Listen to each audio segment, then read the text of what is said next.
What's up, guys and gals? Welcome back to the Nerd Castle. Today in the world of indie games, we'll be checking out a title called Valor of Man. We had an opportunity to take a look at a very limited demo of this game about a year and a half ago. Well, coming into the Steam Next Fest, they've completely rebuilt the game. It's got brand new graphics, it's got like a new structure to it, but the core gameplay has largely remained the same.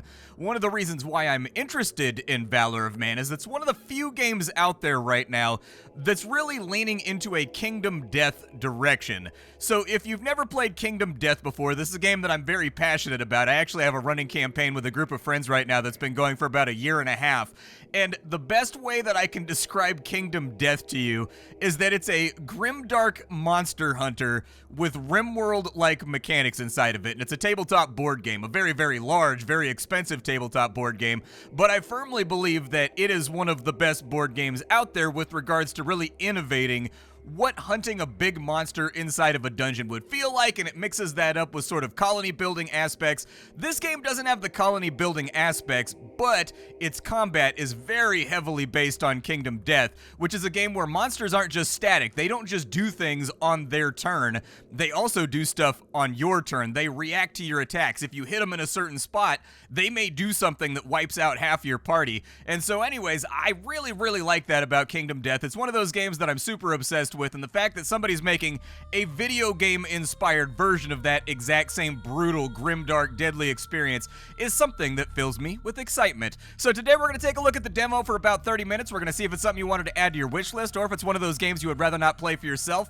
That is also perfectly fine. You're more than welcome to pass on any of the titles that are here on my channel. My only hope is that by the end of the video, you'll have your first impressions put together so that you can make an educated purchase. From there, the link is down below as part of the Steam Next Fest, and then on top of that, you can also take a look down there, find a whole bunch of other Nerd Castle links just in case you wanted to give them the spicy click. But let's go ahead and play the game. Now, I don't know if it's going to force me to go back through the tutorial again. I'm really hoping that it does not. I played through the tutorial again on purpose in the hopes that maybe it would not pop up when we played through this time, but there's a chance that our first fight may be very much on the rails. But the cast that we currently have inside of our party right now to go giant monster hunting is Alistair. Alistair is kind of like a plate mail warrior. He doesn't really do a whole lot of stuff that a plate mail warrior wouldn't do. He does a lot of grunting, he does a lot of shouting, he does a lot of commanding, he does a lot of bashing things in the head with heavy implements. You get the idea if you've ever seen a warrior in a video game before. We have Ignatius over here, who's a paladin. He's kind of like Alistair in that he also has a propensity for violence, but he also has a lot of healing magic, purification magic, stuff like that that's going to help out if we end up stacking debuffs, dots, all those kinds of things. We also have Alara. She's a rogue. She's going to be a lot faster than these two, but largely she's going to be in the business of Sans Quentin style shiving a bitch up when it needs to be done. And then we've got Octavia. She's going to be our resident Gandalf, casting magic at the enemy, giving us access to AoEs, lighting things on fire, and generally being a societally detrimental pyromaniac. Let's go ahead and start our journey.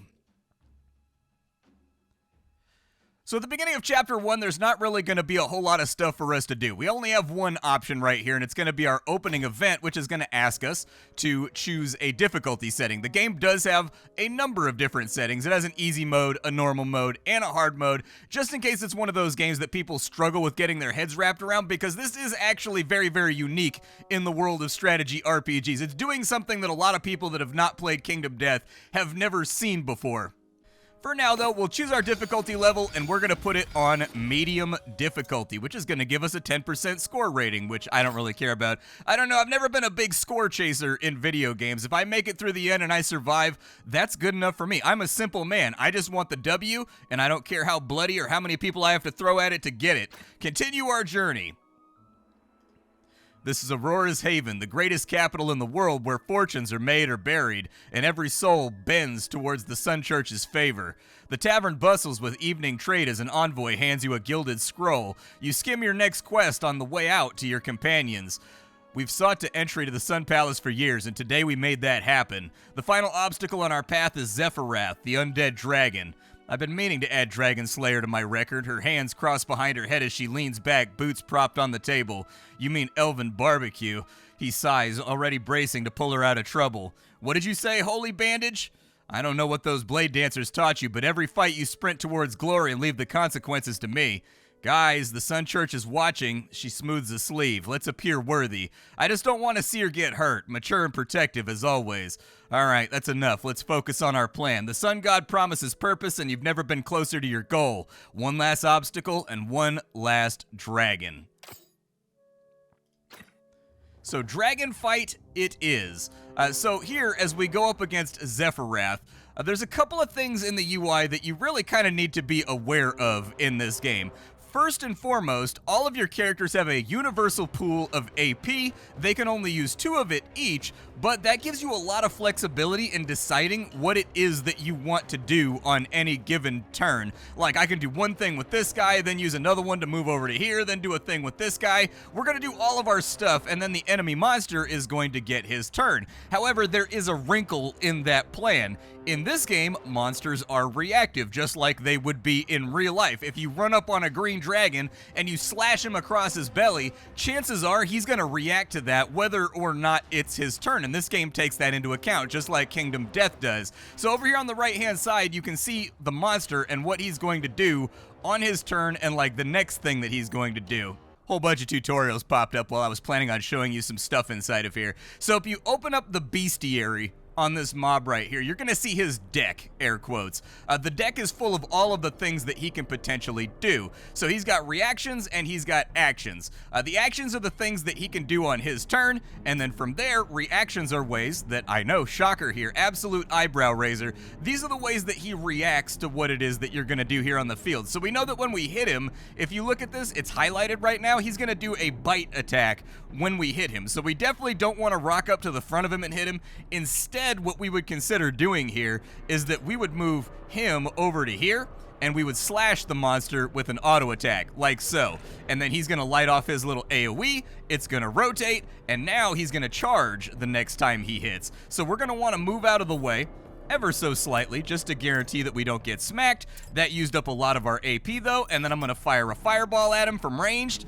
And there it is. He's going to charge forward, and we successfully avoided the attack. Now, the downside here is he's now going to do a tail whip the next time that we attack him. So my suggestion would be that we kind of like move everybody to safety. She should have like a 5-foot step, I think. So I'm going to scoochionate the mage back over here. There we go. Mage has been scoochionated. I'm going to have her take a 5-foot step to move over to there, and then I'm going to have him. He does have an AOP left, actually. So we'll move him over to here, and then that's going to leave us with 1 AP remaining, and we've kind of got to decide what we want to do with that. I would suggest maybe throwing something or shooting something at the enemy, but it doesn't particularly look like we have a whole lot of gas left in the tank to do anything other than a normal auto attack, so I wouldn't suggest it. Instead, we're just going to bypass our turn, and he's going to do a dark stomp, which is going to launch out in front of him. And now that we've got everybody clear, we can move over to here, and we can attack from this side, like so. Perfect stuff. The tail whip's going to miss everybody. She did get +1 strength. I don't know why she got +1 strength right there, but +1 strength she has. So apparently we're just going to do better in the gym tonight.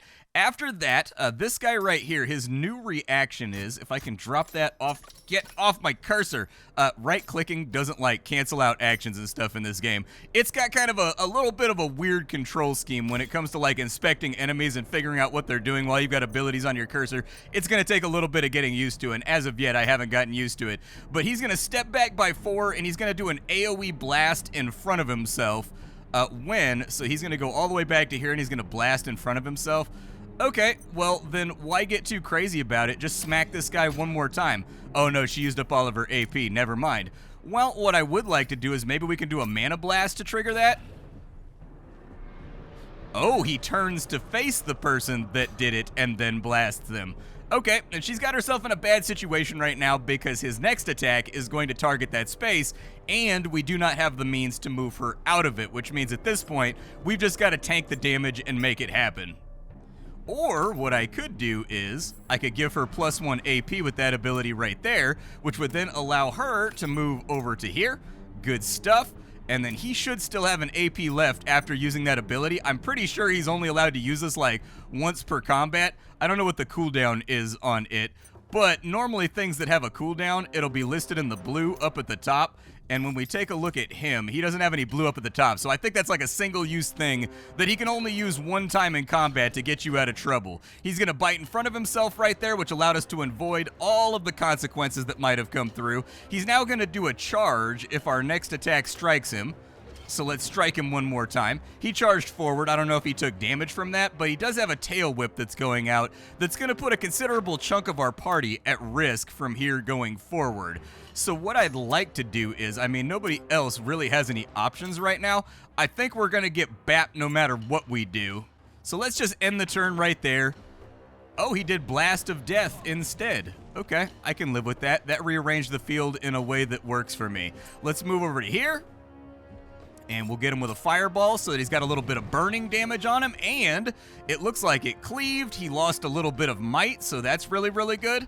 And for might to make sense, I've got to draw... I'm sorry, I'm going to be referencing Kingdom Death a lot in this game. So in Kingdom Death, the giant Rathalos-style monster that you're hunting, it has a thing called its toughness.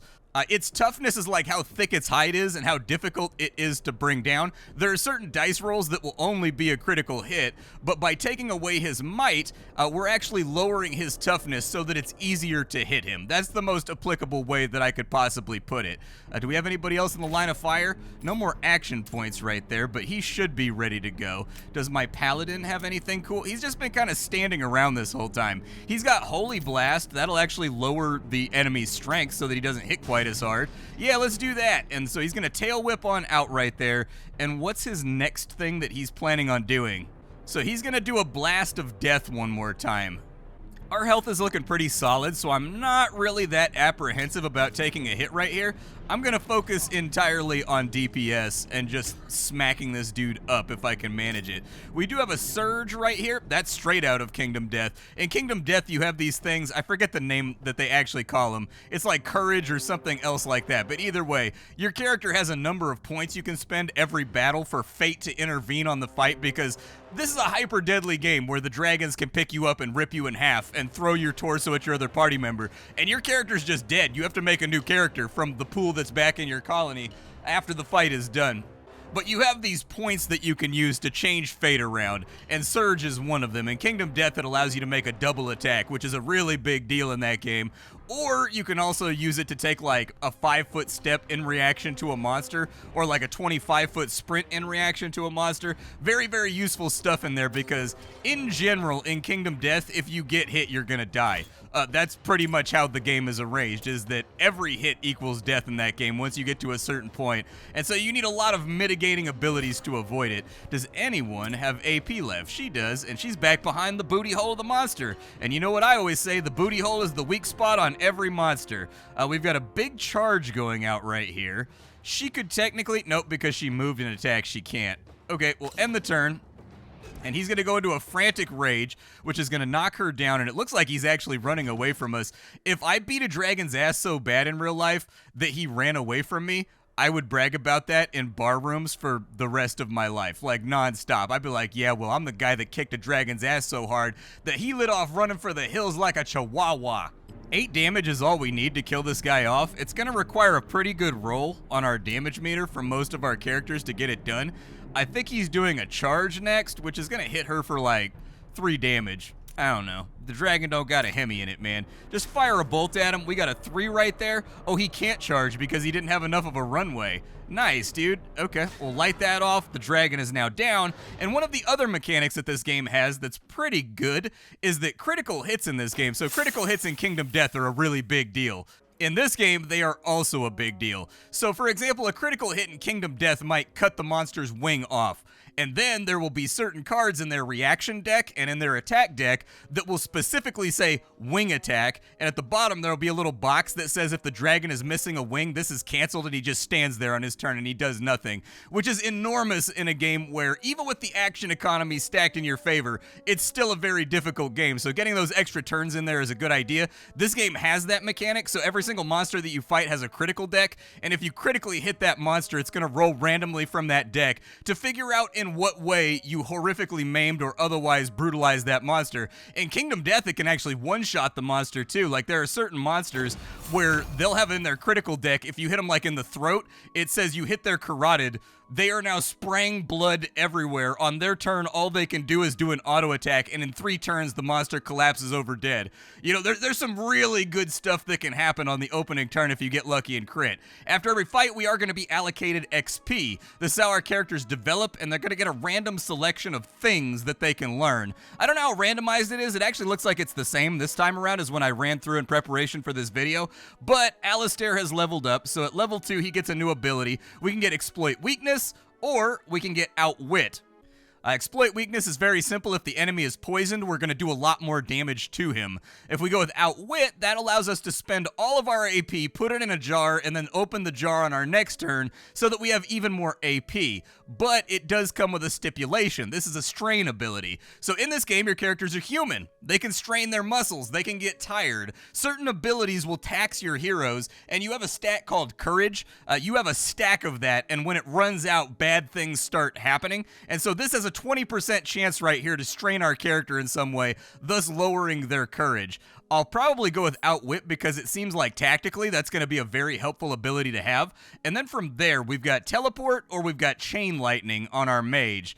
This is a very straining ability, but it is an AoE that bounces in between enemies and could deal a lot of damage. We also have Teleport, which is really nice because that could get her out of trouble when things are bad. I'll probably go with the crowd pleaser and go with Chain Lightning because who doesn't love Chain Lightning? Deep down inside my heart, I'm an elemental shaman, and it doesn't matter how bad we suck or how hard Blizzard nerfs us or makes us garbage. I just keep playing it. 42 gold right there. That's going to go up into our coin pouch. We got the Wyvern Bow, which is going to be a supplementary weapon that we can throw on one of our characters that'll increase our tactical options. One of our melee characters can now have the ability to like fire a ranged attack when it's convenient. And I think that's a really good thing to have. I actually think the bow should go on our rogue. I think that would actually be more helpful. I don't know what the star tag means on there. I'm guessing it's made out of a piece of star.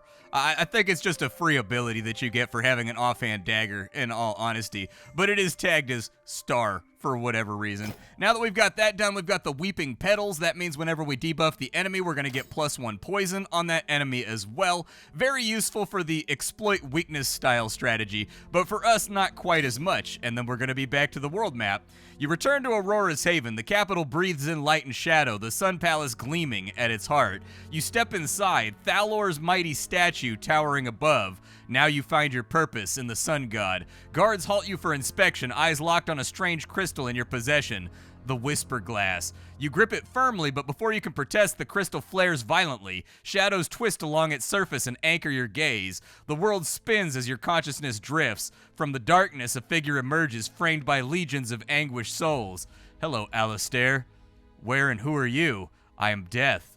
Where am I? In my domain, but fear not, you. Am I dead? Don't interrupt me, always with the questions, as muttering fades. There is a mage called Malaki. Kill him for me. The word rips through you as the souls shudder in maddened silence. Why not do it yourself? Because this is how you discover your purpose. You mean you can't? Insolent wretch. Blinding pain flashes in your head as his skeletal fist clenches. But I like your spirit. I won't do it, gasps rise from the assembled souls. Clinging to choice like a child clings to its mother. I see you, Alistair. You hide behind your precious sun god, yet you long for something darker. You don't know anything, and you do. Have you found your purpose? He turns to leave. We shall speak again. Good luck. Wait! And on we go to our next event. Your head aches violently as your consciousness returns. You hear Death's voice. Consider this a parting gift. Death's boon is upon you. I will take the Guardian Artifact. That sounds nice. We've got the Guardian Butterfly. The first hero whose health drops under 25% gains 10 health. That'll definitely be helpful. A little auto heal right there. We can take an event or we can take a fight right here. I don't know which one I want to take. I'll probably take the event. So Aurora's docks officially hire you as a security inspector, unofficially to catch smugglers. Yet you, we can either choose a rare armor, we can choose a common armor, or we can take a cut of all the money that's flowing through this place. Can I see the map real fast? Let me see the map. When's our first shop coming up? Down there. So I'll probably take the bottom path then. Actually, we'll probably try to focus on fights and then get to right there so that I can spend at the merchant. I don't know how much things cost, so I guess I'll take the armor. You can equip items from the heroes menu when you are not in combat. Yeah, that definitely makes sense. So we can get Dragon Scale Armor. We are immune to displacement, and we get a bunch of health and toughness. We can get Witcher armor over here, the Hidebound, which is going to allow us to get plus 30 toughness.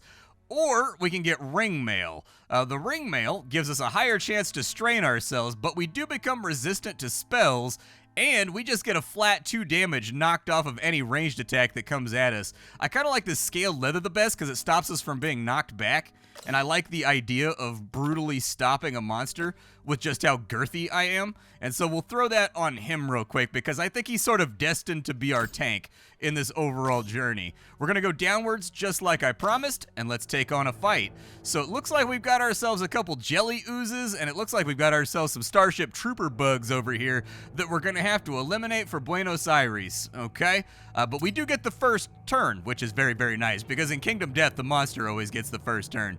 I'm going to move him right into the thick of it, I think.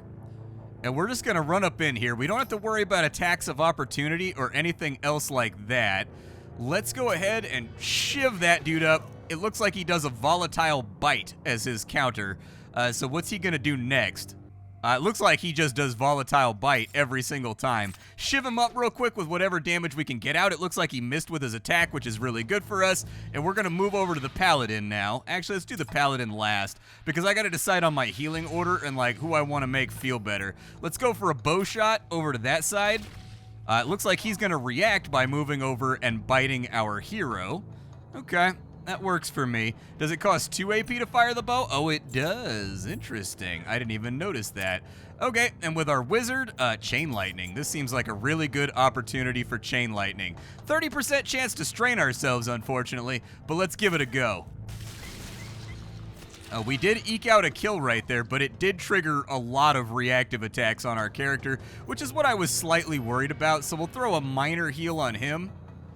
There we go. And then we don't really have much else to do right there, so let's end the turn, let the monsters do what they will. He healed. We got +1 terror. I'd have to look up and see what that means. He's going to come over and bite my warrior right square in the giblies, which kind of sucks. We will heal you real fast just to keep you up in the thick of the fray. And if you can get here, get here. Big critical hit right there. And so the enemy's soul has been reaped by our glorious Paladin. Over on this side, we do have an opportunity to deal some damage over there. I'm kind of interested in getting him with a fireball, and it looks like the fireball was good enough to kill him, and it was a critical hit. We're not getting to draw from the critical deck because we're killing everything with our critical hits right now. We are just too raw for what the world has put in front of us. What does this slime do? So he's going to get energized. He's going to engage too. He's going to target the closest hero. Okay, well, walk up here and smack him. And you're going to get smacked back, but that's the way it goes when you're fighting horrific monsters that live deep down in a dungeon. His health, unfortunately, is not really going to move altogether that much because the gray part of his bar cannot be targeted. It has to be converted. And so I'm just going to save his APs for next turn. We'll end it, and I think he's probably going to fall back and heal maybe. Oh, he did not heal, but his whole health bar is open to being smacked right now. I'm good with it, and we got a lot of critical hits in that fight. A nice and easy peasy spread. Don't worry too much about the health that's on your characters. It does come back after every fight. Now our Paladin is leveled up, so he can be anointed, which means he has 10% more spell power and healing, or we can give him Turn Undead, which has a 50% chance. So it does 5 to 8 damage to the undead, and it has a 50% chance to escalate to 20 damage, but it does have a pretty high strain on it. 10% isn't going to help us that much with his heals or his other stuff that he does. We'd be banking entirely that later on he's going to get more spells that deal more damage. I'm willing to make that bet because he's kind of like a heal bot right now. I'm not really too worried about him doing anything else other than tossing the occasional flash of light on other people inside the party. Ilara can become ruthless and get more damage, or she can get an ability that throws 2 poison on there. I'm going to go with the passive because we don't have anything that stacks with poison right now. Unless this Weeping Petal does. So does poison count as a debuff? Let's find out. Let's take it. And then 24 gold for when we get to the shop. I'm going to take a secondary fight right here because I don't think that we need to rest just yet in order to get our courage and everything else back. Let's briefly go through and figure out what all these guys are going to do. So he's going to prioritize his attacker, apply Vampiric Mark, and then do a hit. Does he get movement included in that? I think they do get movement included in their reaction, but it looks like these guys have pretty simple auto-attack reactions to everything that we do. So what I'd like to do for right now is let's open with just a big chain lightning. It's out of range. Oh, and she doesn't have the AP to get it done. Okay, fireball that guy then, or maybe fireball one of the little bats. We might be able to do that. Let's limit the field. Let's kill who we can kill here. We did not kill, unfortunately. I was hoping that that would be a death blow, but alas, 'twas not. On this side, we've got +1 strength per adjacent enemy. Does adjacency count for diagonals? I suppose we're about to find out. Let's give my man a whole bunch more strength. So he's got +3 strength right now. I don't know how long that's going to last, whether it's for the remainder of the battle or what, but the +3 strength should make it so that he hits pretty hard. He's in the middle of everything, so he should be okay. We've got 5 to 8 damage on that bat right there with our dagger. Unfortunately, we got kind of a low roll on that one. I'm going to have him do his emergency move back. Actually, no, I'm not. Never mind. Let's move the paladin forward, and we'll try to smack up one of these dudes real quick. 4 damage is not that much. Not super excited about dealing 4 damage, but 4 damage is 4 damage. If we had enough AP, I would suggest throwing a poison vial on that other one over there. But for now, let's waste it, or let's wait it out. We'll kind of see how this turn goes, how they focus their fire, who ends up taking the most damage. I do think we could use a little bit more impact and a little bit more camera work on some of the attacks here, but that opening turn was quite painful. All right, more painful than I expected. Throw a heal on him. And we're going to have to start doing something here. We've got 6 to 12 damage with a Holy Blast right there. That bat is now up and out of our business, so that works out pretty well. Over here, I would suggest that we just auto-attack to get some damage off. His reaction failed. Interesting. Throw a poison vial on that guy. So he's now poisoned, and in fact, that does trigger off the debuff, which is really nice. So I'll take that. I'm going to risk straining here for another chain lightning. It worked, and it doesn't look like we got a whole lot of reactions, so I can live with it. That just leaves us with our warrior isolated out here in the middle of nowhere. You get the kill on that bat, and then let's focus a little bit on this dude over here. He is now crippled, actually, because of that crit. So we can take a look right now at the Scorpion's card, and his hard shell has been removed. That was more than likely a trait that's over here. In Kingdom Death, monsters have things called moods, and they have things called traits. Traits are things that are inherent to the monster, so if you're fighting against, like, a phoenix, he has a wreath of flame around him that deals damage to you by burning your flesh just by being near him, whereas a mood would be something like he is now enraged. He is only going after the last person that hit him for the next 3 turns. That person picks up the targeted icon, which is a token inside the game, and that monster cannot target anybody else, and you kind of plan your strategy around that. And it's super bad when it happens to one of your squishies that's not very good at dodging. For now, though, I could gift out an AP. We haven't done that yet in this combat. Let's throw an AP on him, and we'll just have him throw a little smackaroony on that guy. And yeah, dude, the smackaroony ended up being a crit, so that worked out for us real well. And the turn, we'll see what the bat does. He bit me.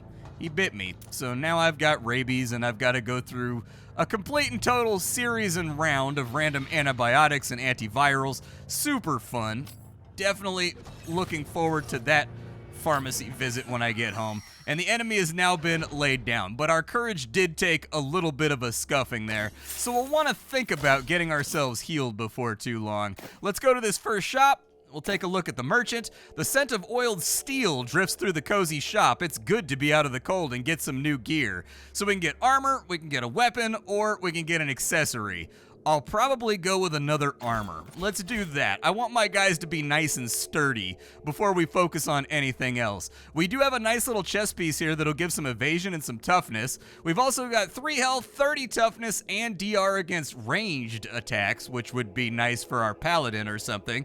This right here gives you +1 to your courage, but it nerfs your movement. But it does also make you pretty durable against enemies.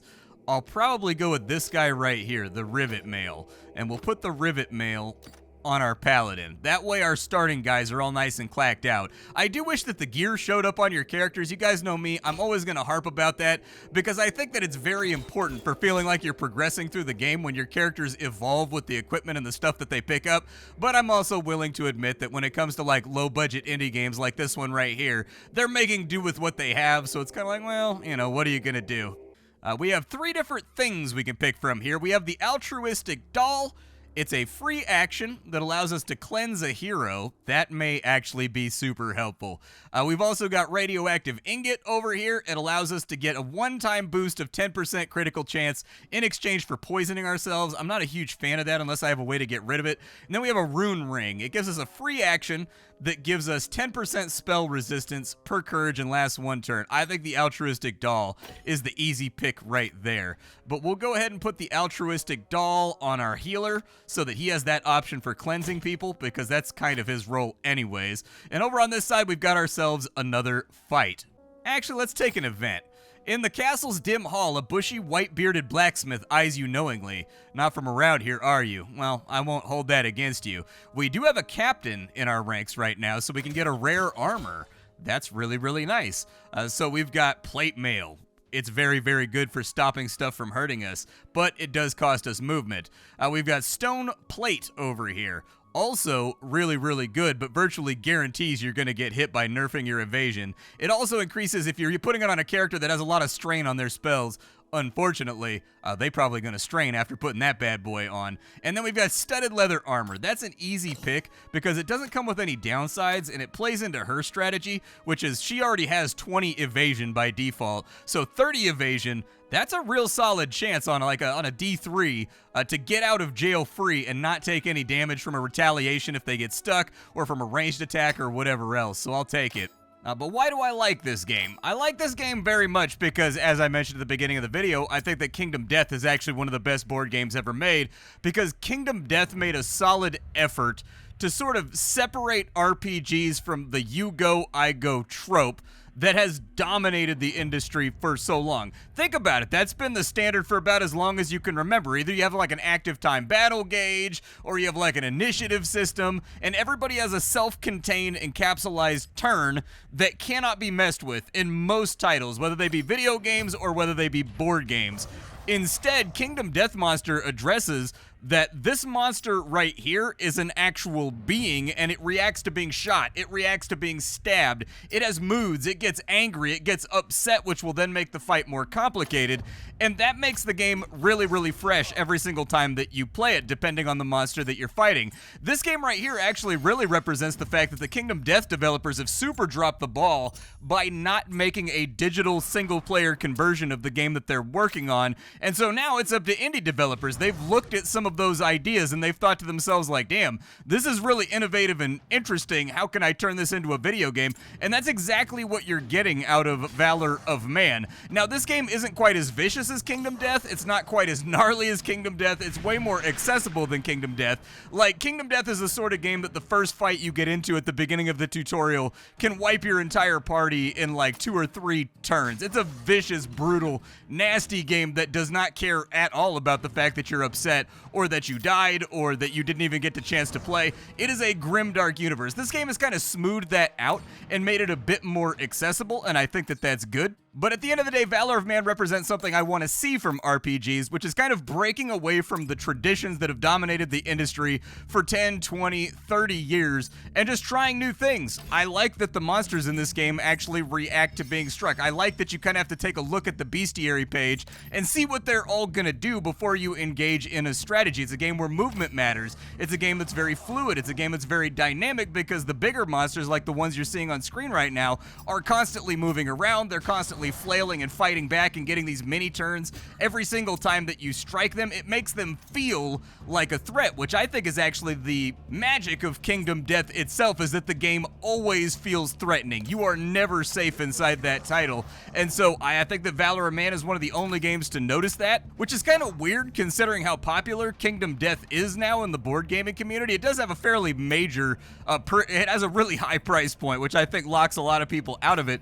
But I do think that in lieu of the Kingdom Death developers showing no interest in creating any sort of digital version of the game that they're creating, it's perfectly fine for indie developers to jump on in and utilize some of those ideas to make something unique and interesting. And that's what Valor of Man is. My name is Splattercat. I sift through the pile to find what's worthwhile in the world of indie games every single day so that you don't have to. Today up on the chopping block, Valor of Man. Tomorrow, something else. Take care, folks, and that's all I got for you.